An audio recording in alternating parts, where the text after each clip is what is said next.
at Union Station, but when 68-year-old retired Judge Althea Monroe took a seat with her boarding pass and leather satchel, two officers saw not her dignity, but her skin. They didn't ask questions. They assumed, and within minutes, Althea found herself handcuffed, humiliated, and accused without cause. What didn't they know? They had just profiled a former U.S. Supreme Court Justice. What happened next sparked a national reckoning. Watch the entire story and discover how calm defiance turned into a raging fire. Subscribe now because this isn't just a story. It's a warning. Ma'am, stand up, one said, sharp and loud. She tried to reason. She tried to explain. I'm a retired federal judge, she said, showing her ID. This is a mistake. But her voice didn't register. It didn't matter that she had once stood on the highest court benches in the land. All they saw was a black woman alone with a large bag. Suspicious, nervous, a threat. Phones appeared. Some watched. Frozen. Others started recording. But no one stepped in. Althea lifted her chin. Steady. I do not consent to a search. You have no cause. The younger officer,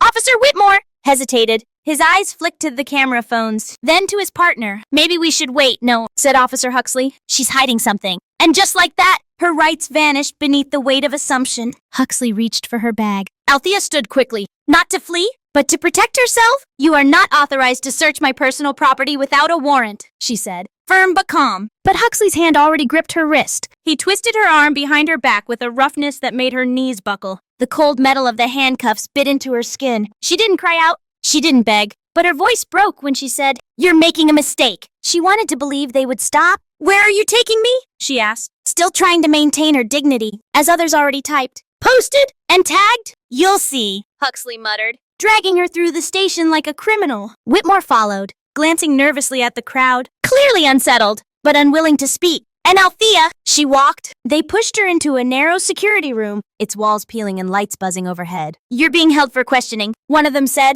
though no question had been asked. Am I under arrest? Althea asked. Am I free to leave? They didn't answer. Instead, they left her sitting in a metal chair, wrists cuffed. While they filled out forms and muttered about protocol, she could already feel the bruises forming. She had spent her life teaching young lawyers how to protect people from abuse like this. Now she was the lesson. And still, she tried to believe that reason would win. She kept her voice steady. She quoted the law. You are violating my civil rights, she said. You are detaining me without cause. But the words bounced off the walls, ignored and unwanted. Althea thought her robe, her record, her lifetime of service had earned her something. Respect, at least. But it hadn't. Not in the eyes of two men who saw her only as a problem to remove. She tried again. Call my attorney, she said. You'll regret this.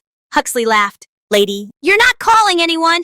And then, just as her hope started to dim, a knock rattled the door. It opened, and a federal marshal stepped in. Then another. Then two more. Suits. Badges. Authority so palpable it could silence a room. Who's in charge here? The lead marshal asked, his voice like thunder. Huxley froze. Whitmore stepped back. We're assuming custody of the detainee, the marshal said. Now, when he turned to Althea, his voice softened. Justice Monroe, she nodded slowly, eyes burning but unbroken. Remove the cuffs, the marshal ordered. No one moved. Now, he said again. This time, Huxley obeyed. As the cuffs fell from her wrists, red marks glaring against her skin, the truth finally settled in their eyes. They had arrested the wrong woman, but not just because of the name, bad in every possible way. Althea didn't shout. She didn't gloat. But she looked directly at them and said, You had a choice. The marshals let her out. Past the crowd, past the cameras, past the people who had stayed to witness what they couldn't believe. She walked tall, she walked free, but not victorious. Because she had tried to stop it. She had attempted to de-escalate, reason, and teach, and she had failed. So now, she would do something else. You need to see how this ends. Watch the whole story. Subscribe now for real stories that expose the truth. Fight injustice. And remind us all, dignity is not negotiable. Twitter trended her name. Talk shows speculated. Strangers debated her dignity while never understanding the weight of what it had cost her to carry herself with grace under such humiliation. But behind every viral post, behind every reposted hashtag, there was a woman who still had to go home and face the silence of her walls. Sleep didn't come easily. Her wrists burned. Her heart beat with too much fury to rest. And when the morning sun poured through the blinds, she didn't feel rested. She felt raw. The phone rang nonstop. Friends, colleagues, even strangers. Some called in support. Others called with requests, including media interviews, legal statements, and invitations to speak. Althea said no to all of them. Not yet. She wasn't ready to become a symbol. She was still too bruised to hold a banner, but the outside world didn't wait for readiness. It marched on with its demands. Protesters gathered at Union Station the next day, carrying handmade signs that read, Dignity detained. Justice for Althea. And we saw the video. Reporters knocked on her door, camped outside like vultures. And when her face finally appeared on morning television, played in slow motion as she was cuffed, her calm eyes against Huxley's brutal grip, America didn't just react, they erupted. Politicians weighed in, celebrities tweeted, and slowly, painfully, Althea was pulled from her private grief into the center of a public reckoning. But with that spotlight came backlash. Ugly messages flooded Danielle's inbox. Anonymous threats slithered into her voicemail. People said she was playing the race card, that she should have just complied. As if dignity were dangerous, as if obedience were safety, and the worst part, some of them were people she once knew. Former colleagues, retired attorneys, judges she had sat beside on panels. They didn't all reach out to support her. Some were silent. Some even questioned her version of events. Althea felt a deeper ache than any bruise on her skin. Betrayal. How quickly they forgot who she was. How little her truth meant to those who'd never had to fear being stopped while simply waiting for a train. She tried to push through it.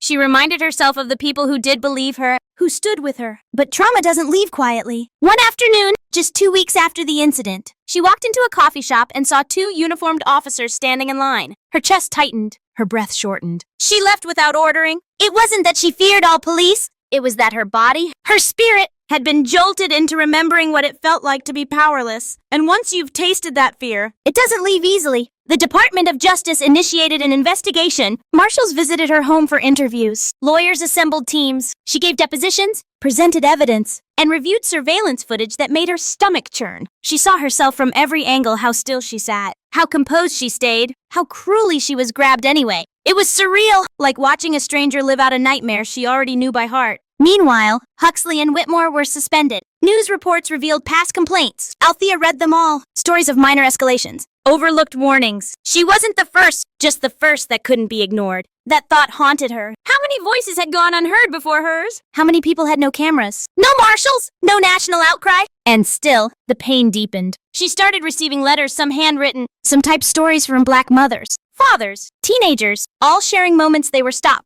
searched, accused, belittled, and then forgotten. They thanked her for standing up. However, it broke her heart because their stories echoed her own. Different locations, same cruelty. It wasn't just a moment. It was a pattern, a disease, and it wasn't going to end just because the cameras moved on. That realization pushed her past grief and into something more complex.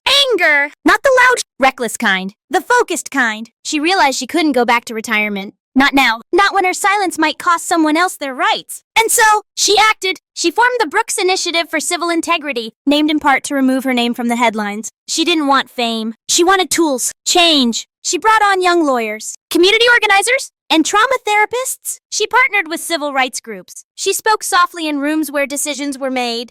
Train station directors, police oversight boards, congressional hearings. Her voice, always calm, now carried steel. And every time she felt the old pain creep in, every time her wrists ached in cold weather, or a stranger looked at her just a little too long in public, she remembered what had happened and why it mattered. But the challenges didn't stop. At the launch of Danielle's organization, someone sprayed graffiti across the office doors. "Sit down and shut up!"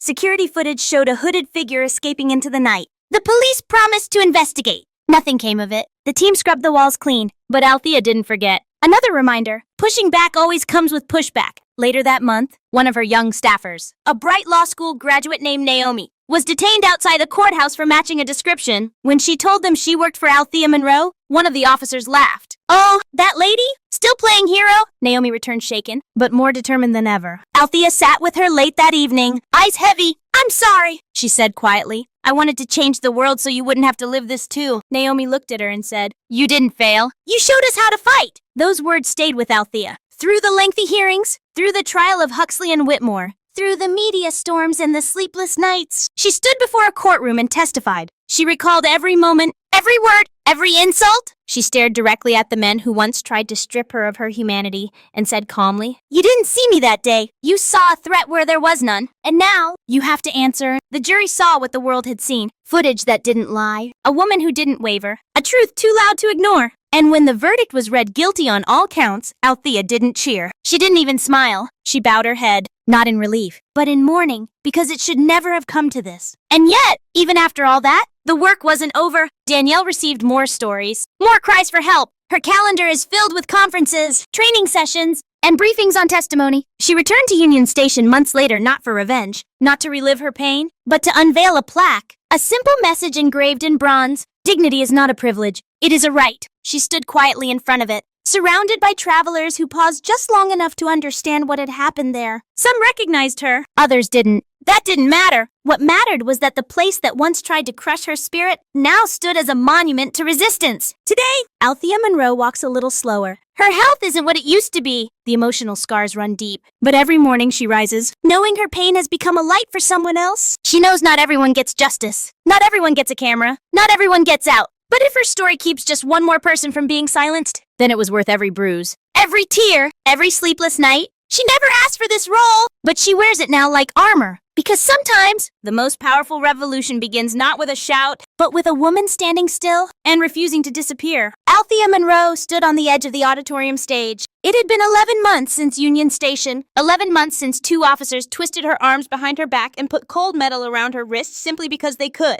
I want to tell you about pain, she began, her voice low, every syllable deliberate. Not the kind that leaves bruises on the body. The kind that bruises the soul. The room went still. She told them about waking up at 3:17, sweating through the sheets, dreaming she was still in that security room, still being barked at, still being stared down by eyes that saw her not as a woman, not as a human being, but as a disruption. She told them about the silence afterward, the false friends who stopped calling, the colleagues who avoided her eye, the stares in public spaces from people unsure whether to approach her or flee. She spoke of walking into her local grocery store and being followed down every aisle, even now, despite her face being on the news. She recounted the messages she still received. The anonymous letters slipped under her office door.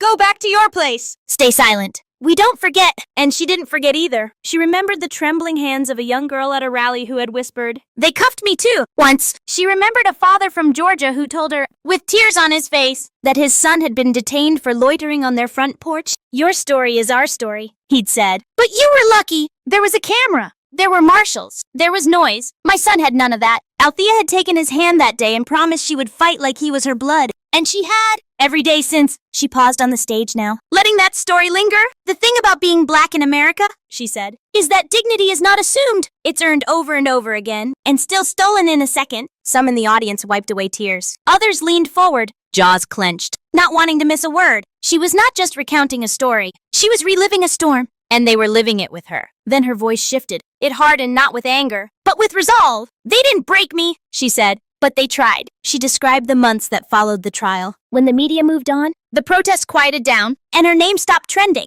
That was when the real damage started. Threats against her office escalated. Windows shattered. Her staff received death threats. One of her interns, just 22, found a note taped to her windshield with a single word. Liar! They had to increase security, install cameras, hire plainclothes officers to escort Althea to and from her car. Her freedom, once taken for granted, was now measured in locked doors and private exits. And yet she kept going. She kept showing up at hearings. She kept pushing for policy reforms. She kept comforting mothers who lost sons, students who feared police, and citizens too tired to believe anything could change. She kept walking through doors that others tried to slam in her face. And then came the morning that broke her in a way she didn't see coming. She received a package, no return address. Inside, a copy of the Constitution with the words, "Not for you," slashed across the preamble in red marker. Althea didn't cry. She sat on her office couch, holding the book in her hands for hours. Not because it frightened her, but because it reminded her just how much hate still breathed beneath the surface of this country. They weren't afraid of her past. They were afraid of her presence, her refusal to disappear, her refusal to forgive and forget.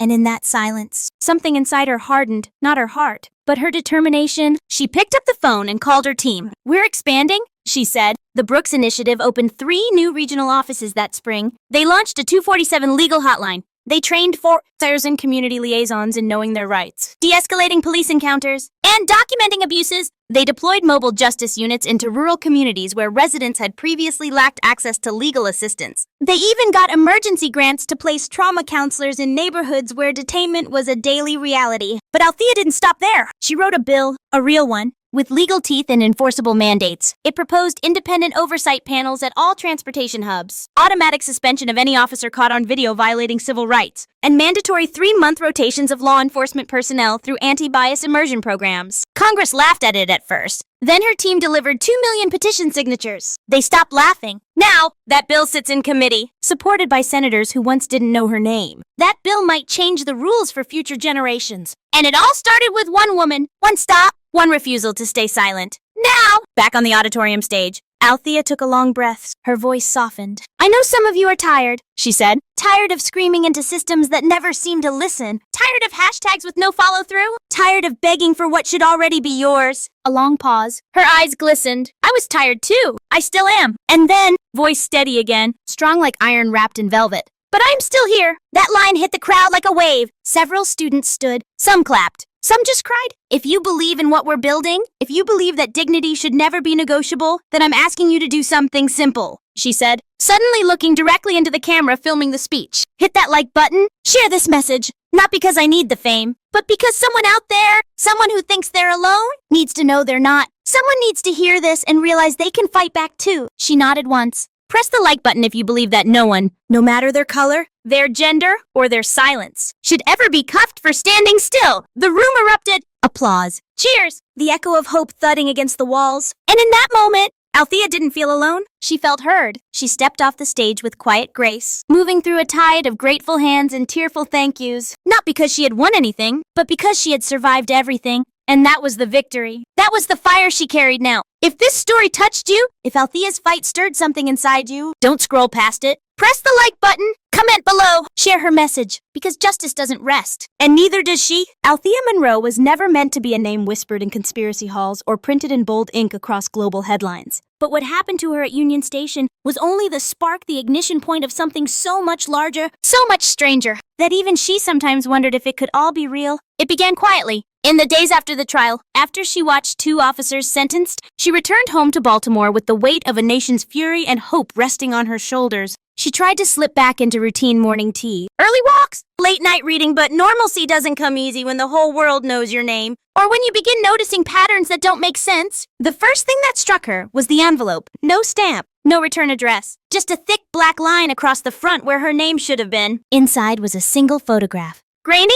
Blurred. Taken from a distance, but unmistakably a picture of her. Seated at a cafe table from 3 weeks prior, the image was marked with a red dot in the upper corner and the words, "You're not done yet." She blinked, unsure if it was a threat, a warning, or an invitation. She brought it to her staff. No one recognized the symbol. No one had seen anything like it before. But that was only the beginning. That same week, her car's GPS began glitching, routes she didn't input. Destinations she'd never visited. Each address led to abandoned spaces, a shuttered library, a condemned church, a forgotten train tunnel covered in vines. And in each place, left on dusty podiums or hidden behind broken pews, she found files, real files, internal police memos, surveillance logs, rosters of names, all with one thing in common. People flagged for extra scrutiny at transit hubs across the country. People who had been detained for routine checks but never filed complaints. The documents weren't just damning, they were impossible to explain. How had they ended up in those places? Who was leaving them for her? And why? Althea didn't report them. Not right away. Something told her this wasn't a game of legal channels anymore. It was something more profound. Something that reached into systems too vast and too shadowed to be approached head-on. So she followed the trail quietly. She used burner phones. She left her staff out of the loop. Some nights, she slept in safe houses. Other nights, she met anonymous informants in dark corners of subway platforms, exchanging coded words and flash drives under the eyes of security cameras she knew were never really off.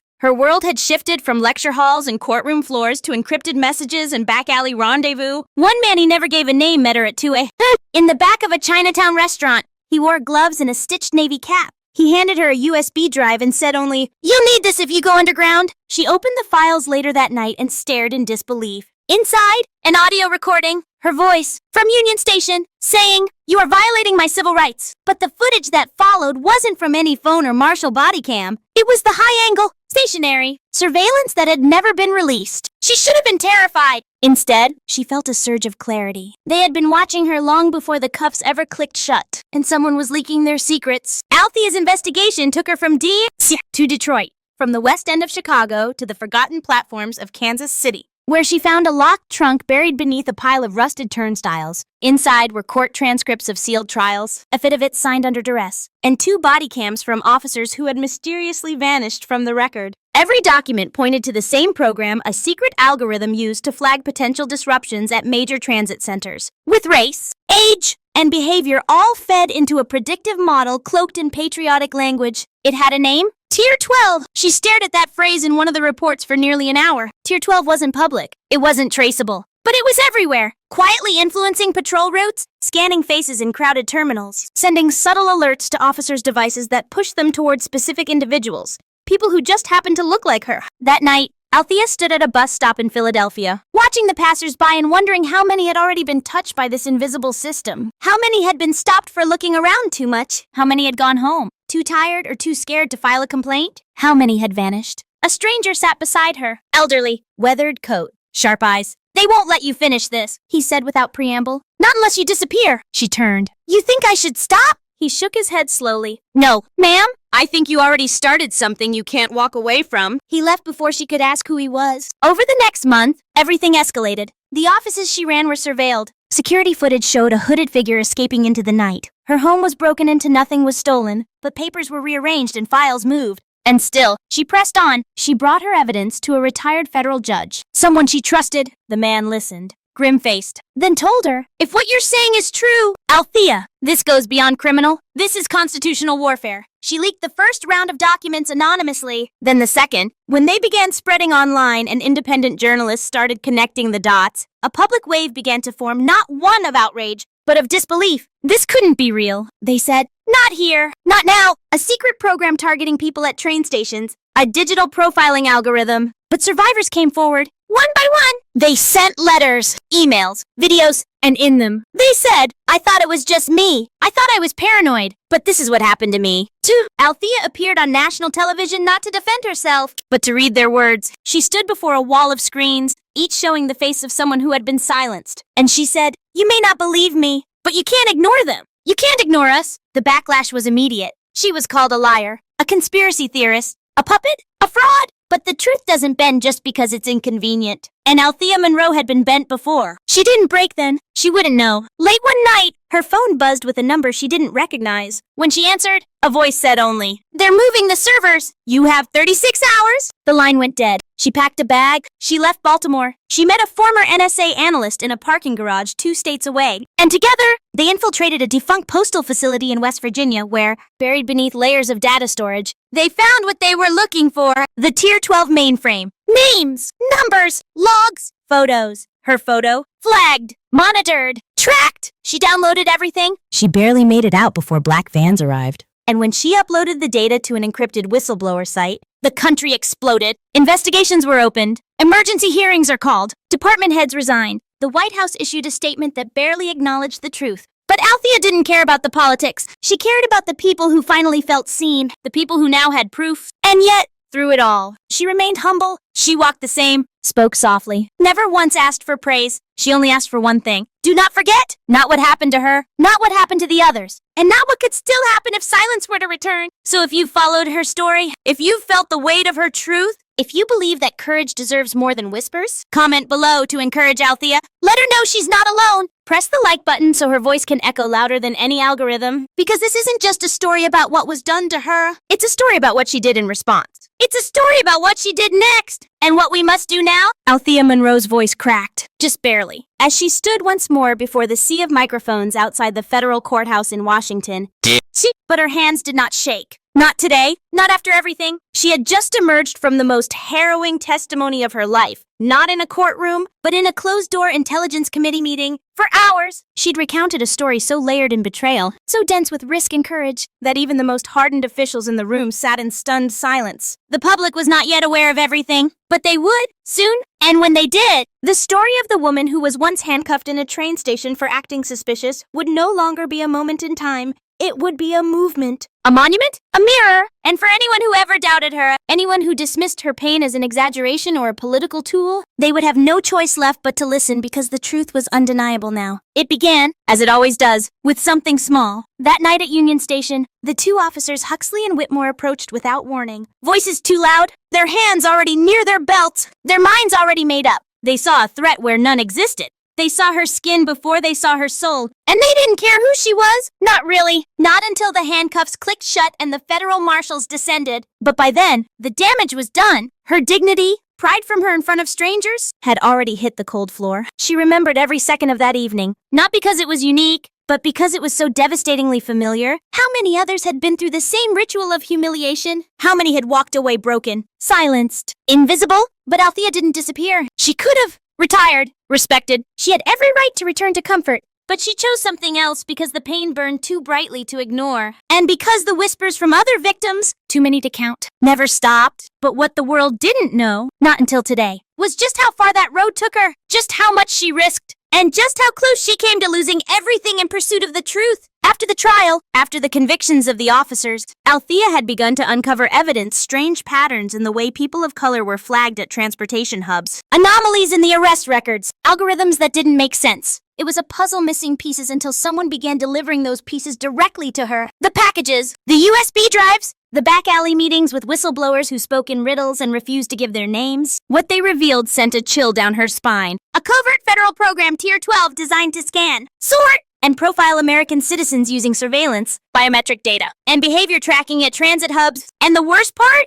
It had been active for over a decade. Althea was never supposed to find it. But she did, and when she began speaking about it carefully at first, through encrypted emails and closed-door inquiries, she was warned. First, subtly, threats were slipped into her mailbox, along with anonymous calls. Then more aggressively, a break-in at her office. Her tires were slashed. Her laptop was wiped from a distance while she watched helplessly from across the room. She'd been followed. She knew that now. And for weeks, she lived between safe houses, using different names to rent rooms, wearing hats and scarves to avoid detection. She was a ghost in the city where she once walked freely, but she refused to be silenced. One night, she received a message on a dead channel. If you want proof, go to the tunnel.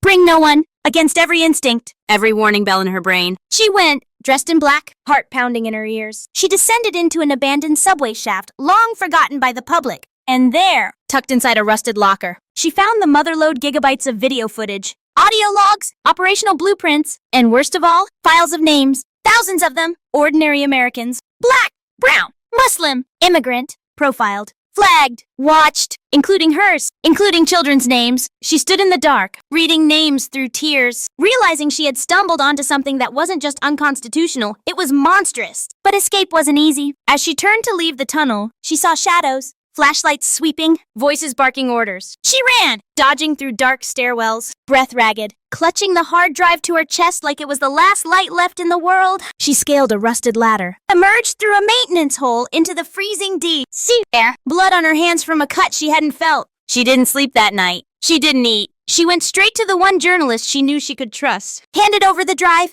and said only, verify it, then release it all. What followed was nothing short of war. The administration denied it. Agencies scrambled to discredit her. Old colleagues distanced themselves. But the evidence was too clear, too detailed, too horrifying. Althea became the reluctant face of a reckoning. A woman once handcuffed for her suspicious behavior now held the keys to exposing a system designed to criminalize people who looked like her. And the world began to see. The footage went viral again. This time, it wasn't just bystanders with phone cameras. It was body cam recordings, classified directives, and internal communications. The American public watched in horror as the truth unraveled in real time. And still, Althea stood firm. In hearings, in a protest, an attempt to undermine her credibility with doubt, she remained calm, composed, and relentless. She remembered what it felt like to be invisible. And now that she was seen, she refused to look away from anyone else. Today, as she stood before the crowd, reporters shouted questions. Flashes burst in waves, but she raised her hand, and the noise quieted. The air itself seemed to be still. She looked out and spoke, her voice filled with both ache and power. You know who I am, she said, but you don't know what it costs. She paused, emotion rising. I lost friends. I lost safety. I lost sleep. I had to run through tunnels, hide behind locked doors, and carry evidence that could have destroyed me before it ever helped anyone. I lived in fear, but I did it because I had to, because no one should be stopped, questioned, handcuffed, or followed just because of the color of their skin, because dignity isn't something earned, it's a right. Tears welled in the eyes of strangers listening. Some clutched their children tighter. Some whispered her name like a prayer. Althea continued, there were nights I thought I wouldn't make it. Moments when I stood on the edge of everything I believed in and felt it crumbling beneath my feet. But then I remembered that moment in Union Station sitting still, being cuffed, being silenced. And I thought, if they could do it to me, they could do it to anyone. She took a breath, deeper this time. And so I ran. I fought. I leaked the truth. And now you know. She stepped back. The crowd surged forward. Cheers rang out. Tears flowed freely. A chant began to rise not from one voice, but from dozens. Then hundreds. We see you. We thank you. We stand with you. And as the sound echoed off marble and concrete, Althea felt something break inside her. Not a fracture, but a release. A letting go. Not of pain, not in memory, but of loneliness. because for the first time in a long time, she didn't feel alone. So now, to every listener who has followed this journey, to everyone who felt their heart pound when she was stopped in Union Station, to anyone who cried when she refused to flinch, to those who couldn't believe what she endured in that tunnel, this is your moment too. Press the like button to show Althea Monroe she's not fighting alone. Please comment below if her courage has stirred something in you. And share this story not because it's dramatic, but because it's real. But it came because one woman refused to disappear. And now the world listens. Althea Monroe strolled through the Union Station terminal exactly 1 year after the day it all began. Not because she had to, but because she chose to. The echo of her boots against the marble floor mingled with the distant hum of voices, rolling luggage, and scattered boarding announcements. The place hadn't changed much, same soaring ceilings, same polished stone, same rhythm of departure and return. But for Althea, everything had changed. This wasn't the place where she had been humiliated anymore. It was the place where everything had started. It was the birthplace of a revolution cloaked in silence and strength. And today, she wasn't walking as a target, or a victim, or even a symbol. She was walking as a woman who had turned pain into power, fear into courage, and injustice into irreversible change. She paused beneath the massive bronze clock, the very spot where her wrists had once been bound by cold steel while the world watched. But now, there was something new in installation beside the clock. A bronze plaque, freshly mounted, etched with the words, "Dignity is not negotiable in honor of those who stood, those who resisted, and those who believed in justice even when the law forgot them." Inspired by the courage of Justice Althea Monroe, people stopped to read it. Some touched it reverently. A child asked his mother, "Who are you?" The mother pointed toward Althea, standing just feet away, and whispered, "She changed everything." And in many ways, she had. After the exposure of the Tier 12 program, congressional hearings erupted into action. New laws were passed protecting transit passengers from algorithmic profiling. Civil rights task forces were established at transportation hubs nationwide. Whistleblower protections were strengthened, and the Brooks-Monroe bill, co-authored by Althea herself, passed with bipartisan support, mandating external oversight for all federal surveillance operations involving civilians. Thousands of people who had once been quietly targeted for routine checks now had legal grounds to sue. More importantly, they had evidence, real proof. Althea had made sure of that. But the journey hadn't ended with legislation. It never does. Over the past year, Althea had spoken in city halls, schools, airports, rural libraries, and bustling urban churches. She had mentored young lawyers, held the hands of mothers who lost children to profiling, and consulted on legal defenses for people still fighting to be seen. She had built something bigger than herself, a network, a movement, a living archive of human dignity that could not be erased, not even by power in its darkest forms. She'd come close to giving up. More than once, there were moments she'd wake in the middle of the night, drenched in sweat, sure that someone was watching. There were days when she would reach for the doorknob and freeze, paralyzed by the memory of boots approaching her at Union Station, demanding her ID like she was something dangerous, something less. But every time, she reminded herself that that day didn't define her. Her response did. Her refusal to bow, her ability to speak the truth with grace, not rage. And every time she stood back up, the movement grew stronger. Today, after her walk through the station, Althea stood before a packed auditorium for her final public address of the year. The room pulsed with anticipation. Students, lawmakers, civil rights legends, young activists, journalists. The air buzzed, not with silence, but with hope. And when she stepped onto that stage, the room fell still. "I've told you my story," she began. "You know about the cuffs, the cameras, the marshals. You know about the tunnels, the files, the night I had to run for my life carrying proof that could have cost me everything. You've heard the words Tier 12 enough times to know what systemic injustice can look like in the modern age. But tonight, I want to tell you something else. I would like to discuss what happens after the trial, after the victory, after the headlines." She took a breath, the room hanging on her every word. "We talk a lot about fighting for justice, but we don't talk enough about living with justice, about what it means to carry it with you, to protect it, to nurture it, to teach it." She scanned the crowd. She could see it in their eyes. People searching not just for inspiration, but for direction, for the purpose. "So let me say this as plainly as I can," she continued. "Justice isn't just something you demand when the cameras are rolling. It's something you practice when no one's watching. It's in the way you speak up when someone's being mistreated in a waiting room. It's in the way you make space for people who have been talked over their whole lives. It's in the way you teach your children to see character, not color. To see humanity, not headlines." She pointed gently to the audience. "Some of you will never be handcuffed in a train station. You'll never have to run through tunnels with evidence clutched to your chest. But every one of you will have a moment, one day, when you see injustice and you have to choose, do I speak up or do I look away?" A murmur of emotion rippled through the room. "Let me be clear. Your silence will always serve the oppressor. And your voice, no matter how quiet, can be the crack that breaks the wall. A standing ovation swelled, but Althea lifted her hand gently, asking them to sit. I'm not here for applause, she said. I'm here to remind you that if someone like 68 years old, retired, betrayed, handcuffed rises from that bench and walks back into the fire, then you can too. You can stand for someone who doesn't yet believe they're worth standing for. You can defend someone whose name history might forget, but whose pain is just as real as mine was that night. Her voice grew soft now, but stronger still, and when that moment comes, don't hesitate. Don't wait for a camera. Be the camera. Be the witness. Be the shield. The room was silent again, but it wasn't empty. It was full of something powerful, full of purpose. Althea stepped down from the stage not to cheers, but to tears. To thank you, whispered like prayers. To embrace people who had never known they had permission to be seen. And now to you, listening to this story from wherever you are, from your phone, your car, your headphones on a walk, I want you to carry this with you too. What happened to Althea Monroe was wrong. It was painful. It was unfair, but it wasn't the end. And that's the lesson. Your pain does not have to be your prison. Your injustice does not have to define you. It can be your ignition. And if this story touched you,